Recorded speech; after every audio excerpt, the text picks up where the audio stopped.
آپ سب کو نئے سال کی بہت بہت مبارکباد۔ کلام مقدس پہ غور کریں گے۔ پولس رسول کا خط فلپیوں کے نام، اس کا 3 باب 7 سے 16 آیت، 7ویں آیت اور 14ویں آیت میں پولس کہتا ہے، لیکن جتنی چیزیں میرے نفع کی تھیں انہی کو میں نے مسیح کی خاطر نقصان سمجھ لیا ہے۔ نشان کی طرف دوڑا ہوا جاتا ہوں تاکہ اس انعام کو حاصل کروں جس کے لیے خدا نے مجھے مسیح یسوع میں اوپر بلایا ہے۔ عزیزو، یہ نیا سال ہم ہمیشہ ایک دوسرے کو مبارک کہتے ہیں، اور نئے سال کی مبارکباد دیتے دیتے ہم خود پرانے ہو گئے۔ کبھی سوچا ہم نے کہ یہ نیا سال ہمیں کیوں پرانا کرتا چلا جا رہا ہے؟ کیونکہ ہم ٹائم سے جڑے ہوئے ہیں، مادی انسان ہیں، میٹیریل ہیں، جسمانی جسم رکھتے ہیں۔ بچپن، جوانی، پھر بڑھاپا، یہ انسانی زندگی کا ایک حصہ ہے۔ لیکن روحانی چیز جو ہوتی ہے وہ ٹائم باؤنڈ نہیں، وہ اس مادی وقت سے جڑی ہوئی نہیں ہے۔ جیسے کہ اینجلز، فرشتے، جسم نہیں ہے اور ٹائم کا کوئی بھی اور اس مادی چیزوں کا ان پہ کوئی اثر نہیں۔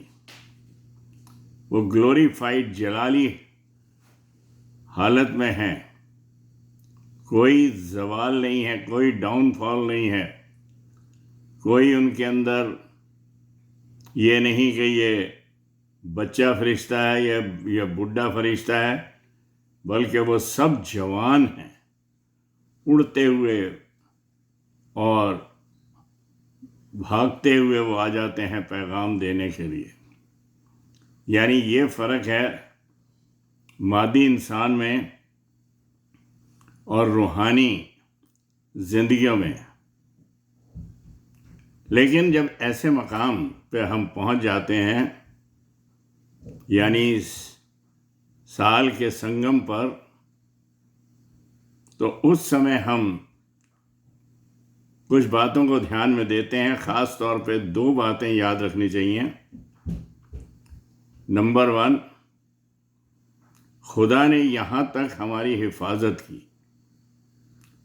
خدا کے حضور شکر گزاری پیش کرنی کہ یہاں تک خدا نے ہماری حفاظت کی۔ اور دوسرا، یہ مقام جو ہے، یہ موقع جو ہے نئے سال کا، یہ ٹرننگ پوائنٹ ہوتے ہیں۔ زندگی میں ڈیسیژن لینے ہیں، فیصلے لینے ہیں کہ پرانی زندگی کو ترک کر کے، چھوڑ کر نئی زندگی میں قدم رکھنا ہے اور نئی زندگی بسر کرنی ہے۔ یہ فیصلہ جو ہے، یہ ٹرننگ پوائنٹ جو ہے، یہ دوسرا حصہ ہے ہمارا۔ پہلا یہ کہ خدا نے یہاں تک حفاظت کری، شکر گزاری۔ دوسرا یہ کہ یہ ٹرننگ پوائنٹ ہے کہ جو پرانی زندگی میں ہم جی رہے تھے، اب ایک نئی زندگی بسر کرنے کا ارادہ رکھیں۔ جیسے پولس کہتا ہے، رات بہت گزر گئی، دن نکلنے والا ہے، آؤ ہم تاریکی کے ہتھیاروں کو ترک کر کے روشنی کے ہتھیار باندھ لیں۔ روشنی کے ہتھیار یعنی پیار، محبت، قربانی، عاجزی، انکساری، اور ایک دوسرے کو سنبھالنا، ایک دوسرے کو بچانا۔ یہ جو ہے محبت کے اور پیار کے اور قربانی کے ہتھیار ہیں۔ کلام مقدس ہمیں بتاتا ہے کہ مصری بیٹا، اس کے اندر سب طرح کی برائیاں تھیں. باپ کا دل دکھایا، بھائی کا دل دکھایا، پیسہ لے گیا، بد چلنی میں اڑایا، اور باپ اس کی انتظار دیکھ رہا تھا. لیکن اس نے ایک کام جو تھا بہت زبردست کیا، جو اس کی زندگی کے لیے ایک بہت بڑی بلیسنگ بنی کہ وہ اباؤٹ ٹرن ہو گیا. پرانی زندگی کو چھوڑ کر پلٹ گیا اور باپ کے پاس آ گیا. اس نے کہا میں باپ کے پاس جاؤں گا کہ مجھے معاف کر دے، اپنے نوکروں میں ہی شامل کر لے. لیکن باپ جو ہے اسے گلے لگاتا ہے، اسے نئی جوتی پہناتا ہے، انگوٹھی پہناتا ہے اور اپنا بیٹا قبول کرتا ہے. اسی طریقے سے پولس جو تھا کہتا جتنی چیزیں میرے نفع کی تھیں انہیں میں نے مسیح کی خاطر کوڑا کرکٹ سمجھا. اباؤٹ ٹرن ہو گیا یہ پولس جو کہ ساؤل تھا، ساؤل سے پولس بنا، پولس سے پھر کہتا میں زندہ نہ رہا، مسیح مجھ میں زندہ ہو گیا.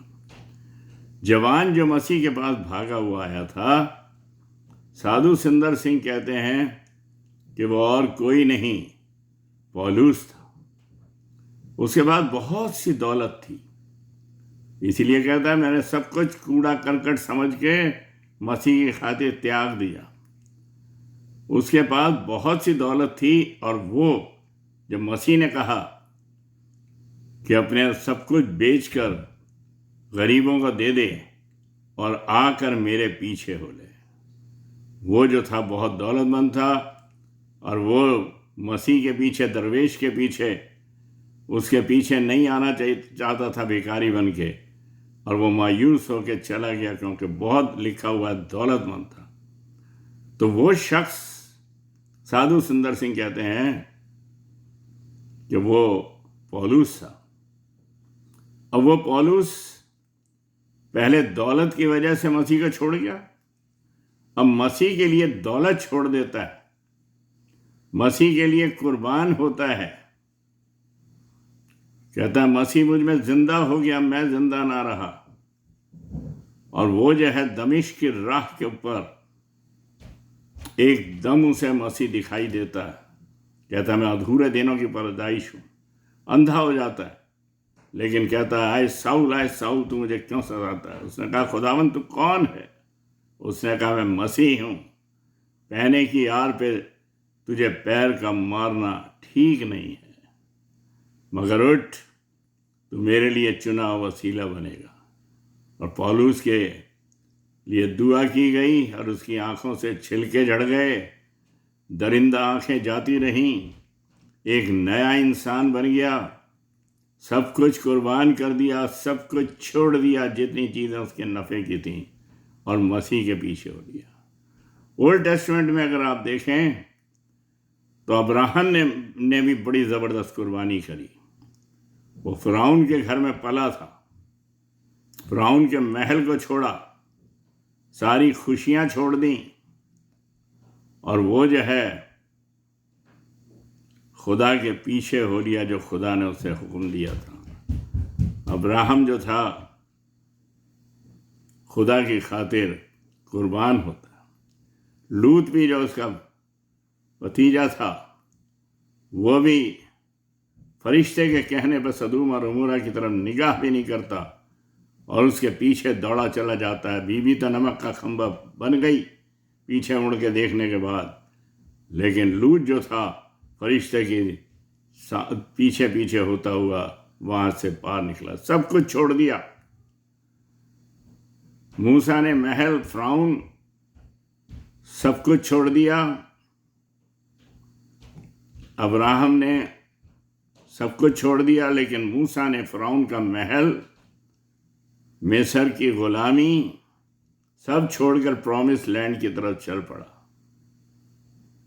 ابراہیم نے خدا کی خاطر اپنے گھر بار کو چھوڑ دیا، اور وہ جو تھا خدا کے ساتھ ساتھ چلنے لگا اور خدا کا نور نظر کہلایا.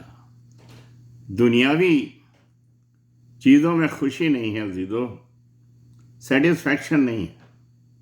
سلیمان کہتا ہے بتلانوں کا بتلان اور ہوا کی چران، میں نے اپنے لیے گانے والے، بجانے والے اور سازندے اور سب طرح کے آسائش اور سارا آرام کا انتظام کیا، لیکن جب پلٹ کے دیکھا تو سب چیزیں ناشمان ہیں، مٹ جائیں گی، سب بیکار ہے، یہ جھوٹی تسلی ہے، اس میں بھرپوری نہیں ہے، آسودگی نہیں ہے۔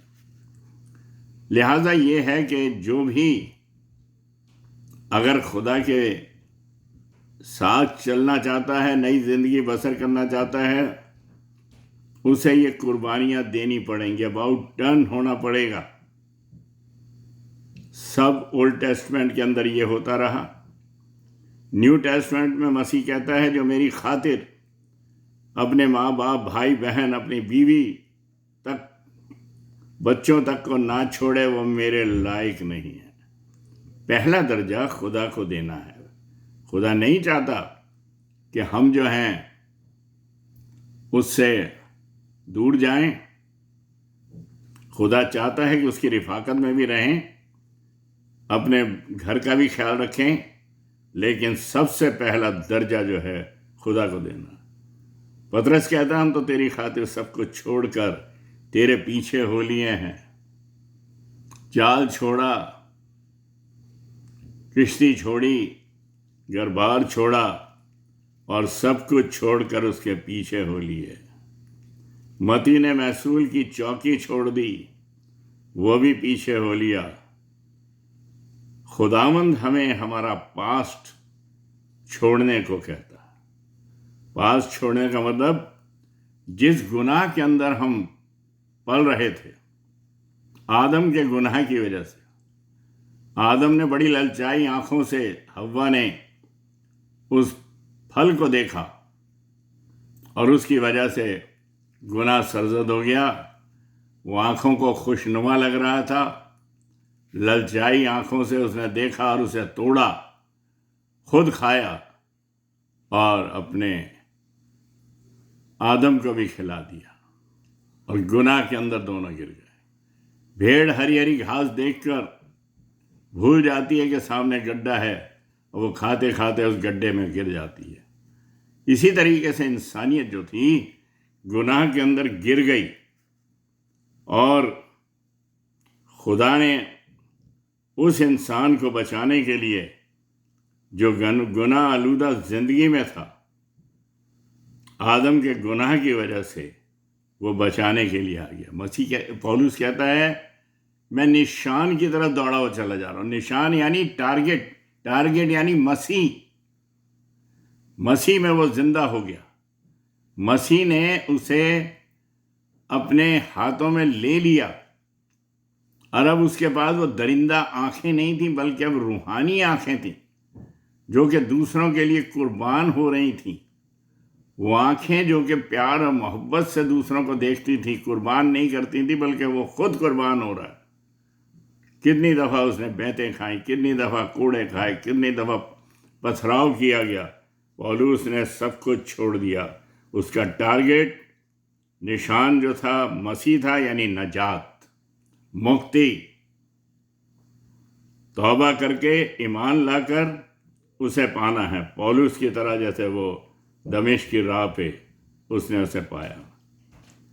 عزیزو، بائبل میں لکھا ہے اب سے جو مسیح یسو میں ہے وہ نیا مخلوق ہے، پرانی چیزیں جاتی رہیں، دیکھو وہ سب نئی ہو گئی۔ نیا پن بغیر مسیح کے ہے نہیں، نیا پن بغیر نجات کے ہے نہیں۔ ہم پرانے ہو کر نیا پن ڈھونڈنا چاہیں وہ نہیں مل سکتا۔ اس کے لیے ہمیں نیا ہونا چاہیے، تبھی ہمیں سب کچھ نیا نظر آئے گا اور نیا حاصل کر سکتے ہیں۔ اور یہ توبہ کر کے ایمان لا کر اسے پانا ہے، اور نیا سال نئے انسان کے لیے نیا ہے۔ اور یہی بات جو ہے کلام میں بتاتی ہے، جو مسیح یسوع میں ہے وہ نیا مخلوق ہے، پرانی چیزیں تو جاتی رہیں۔ مسیح کو پا کر